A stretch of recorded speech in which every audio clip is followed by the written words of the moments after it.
So give yourself a few moments to come from the thinking part of you more into the heart part of you, the more present, receptive part of you, and just take a breath. Let your body soften in your chair. Just relax. And if you haven't already, take a moment to just feel the love in the room. Because that is what we are here together to do, to be, to create, to appreciate, is the love in the room. What happens when we come together as family? What happens when we come together in the arms of the entourage? That the spiritual energy comes around us and makes us one. Take another breath.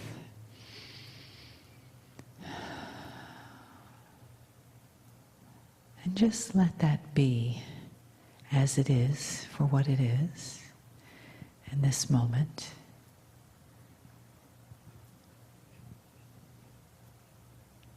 I know there is nothing to do for you but to be ready to receive the information and the guidance and the love from Kryon. Greetings, dear ones. I'm Kryon of Magnetic Service. Perhaps you haven't felt this before.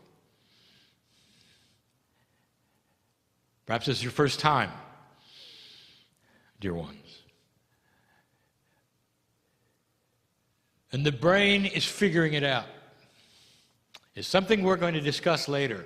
What is the brain doing right now? The voice is the same. The human is the same. He sits in a chair and everything is supposed to change. You still hear the language, don't you? Everything is the same. Why should you believe it's different? And we're going to say it yet again, that this particular message at the beginning of the day is not about information, it's not about learning, it's about you. And what you will and will not accept for the reasons that only you know. Could it be there are things you don't know that go beyond what you've learned, that is logical, that is taught?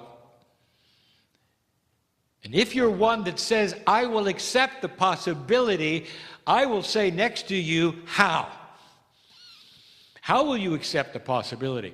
Will you sit there in your smugness and your logic and accept the possibility, or will you do something about it? It's one thing to say you accept and another to accept.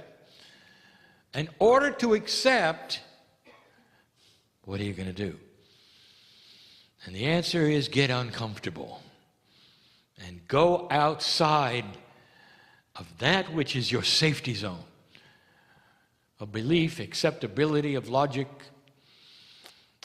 And these are the things that I want to discuss even more tonight. What goes on right now in your brain? What keeps you from believing this is real? And there are many of you right now saying it's not real. You see, I know who is here. There's an irony here. The irony is this: you are old souls. Some of you have been shamanic. Some of you have taught this. Some of you have done it. And here you are in a society where this is not done on a regular basis, and therefore you had to analyze and discern for yourself. And the tools of those discernments are often not very sharp.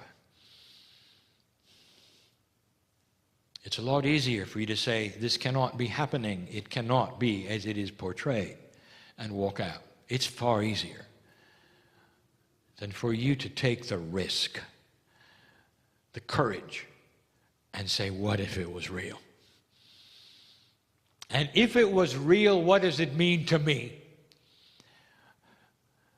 There are those who will cross the bridge of acceptance only to get to the precipice and stop and say, I'm afraid now because I know it's real and the message might be awful to me. It may be something I have to now do that I don't want to do, or be what I don't want to be.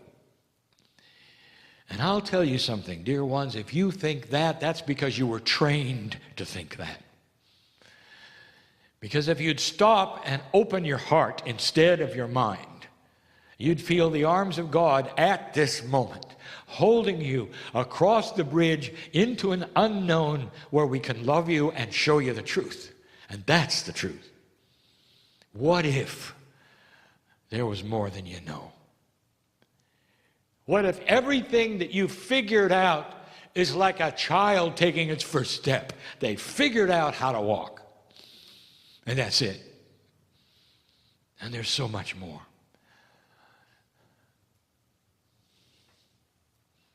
Some of you have teenagers. Made up their mind, have they, on what life is about and that you are a little dumb. And you're not going to tell them anything. What you're looking at is an undeveloped mind. Part of the mind develops part way and the other catches up later. There's a big aha from them when they get older and they realize you're different. They're different. And you all have a good laugh. But what happens in those moments when you make the decision that you know everything and that maybe what you're looking at is a little stupid? Do you see my point? It's relative, isn't it? Old soul, you have been everything. So many of you are so old to this planet that the experience in your Akash is overwhelming. You've been everything. In that been everything, you have taught these things. You've been the shamans. You can relate to God. Some of you don't want it now because of what's happened in the past. You know I'm right, and you sit there. Perhaps you're new to the whole organization of spirituality, and you sit there and you know that you're shamanic, but you don't want to do anything about it. Not this time, you say. Too much trouble, you say. But you know I'm right. You know I'm right. You're more than you think you are, more than society says you are. And that Akash that you have is becoming more active. You can feel it in your dreams. You can feel it in what you do. There are so many of you right now who want to do something for the planet, that you want to heal somebody or something. You want to go the next step. Many of you are retired, not ready to go the next step. This is not the place where you do it. Not in your life, and yet you're feeling a pull or a call to know more and do something.